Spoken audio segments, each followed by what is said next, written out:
finit avec une valeur américaine, Airbnb, qui a publié des résultats supérieurs aux attentes et fait part de perspectives favorables. Du coup, le titre a pris 10% sur les 2 dernières séances. Sur ses bases fondamentales, sur des bases techniques, est-ce que le titre peut continuer à grimper, Antoine? Oui, alors Airbnb, effectivement, c'est très intéressant parce que c'est un titre qui eh bien, donne un petit peu un indicateur de l'état du tourisme, hein, puisque le Airbnb, c'est le leader mondial des locations de logements en ligne. Et Airbnb a fait pour la première fois, a publié pour la première fois un bénéfice, alors que les trimestres précédents, on était en perte, hein, notamment le quatrième trimestre 2020, Airbnb avait délivré une perte de 3,9 milliards, et sachant que donc au quatrième trimestre 2021, on a un bénéfice de plus de 200 millions. Donc un bénéfice un petit peu symbolique.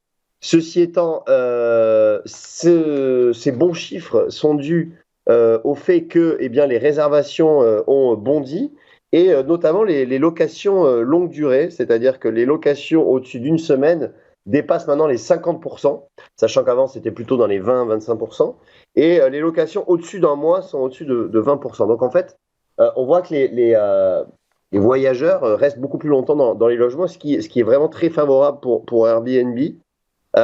Donc, eh bien, les investisseurs sont revenus sur le titre de manière importante, hein, parce que vous l'avez dit, ça a pris 10% en 2 jours. On a bien rebondi ici sur le niveau, au début du mois de février, on était à 134 dollars et maintenant on est à 186 dollars, donc on a une très forte hausse. Peut-être qu'à court terme, ça peut se calmer un petit peu, mais la tendance est quand même plutôt positive sur Airbnb, qui pourrait enchaîner maintenant, si ce rythme de location se maintenait, pourrait enchaîner les trimestres en bénéfice. Ok, donc cette tendance positive se matérialise techniquement par une zone de résistance à quel niveau, Antoine, pardon? Alors la résistance, elle est très claire. Elle est ici aux alentours des 210 dollars, pardon.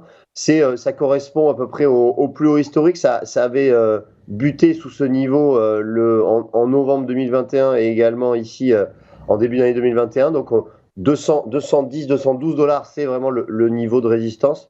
Et en niveau de support, il est assez clairement marqué aussi, puisque il va se situer dans cette zone ici aux alentours des 130, 135 dollars.